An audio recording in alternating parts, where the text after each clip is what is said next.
Bismillahirrahmanirrahim. Assalamu alaikum, dear students of the Educators Baradari campus, Gujarat. It's an English class, and today we are going to start the exercise of unit number 4.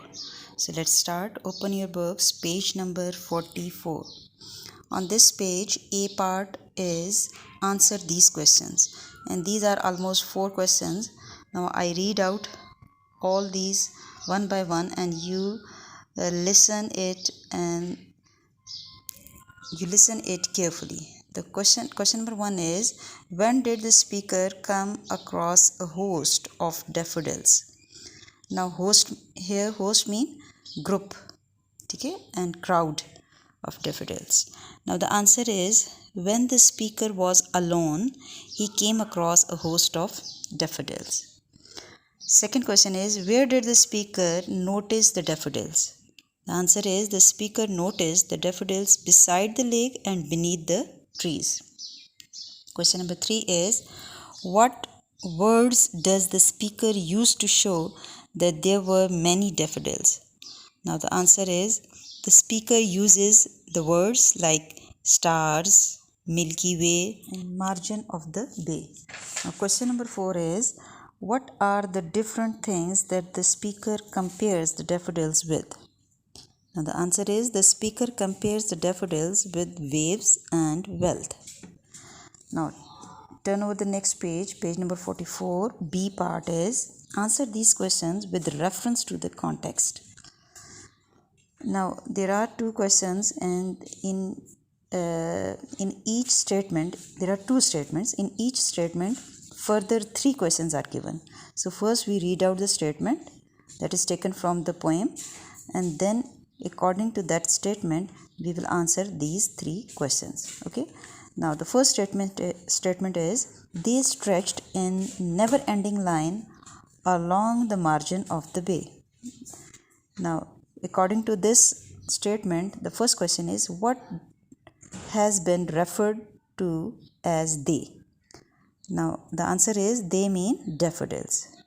Now B part question is, where does the speaker see them? Now the answer is, the speaker saw the daffodils along the margin of the bay. Now question number 3, what do you understand by the phrase never ending line? Now the answer is, never ending line means a lot of daffodils in line. Clear? Now the second statement is, a poet could not but be gay in such a jocund company. Now from this statement there are 3 questions. So the first one is, what company is the speaker referring to? Now the answer is, he is referring to the jocund company.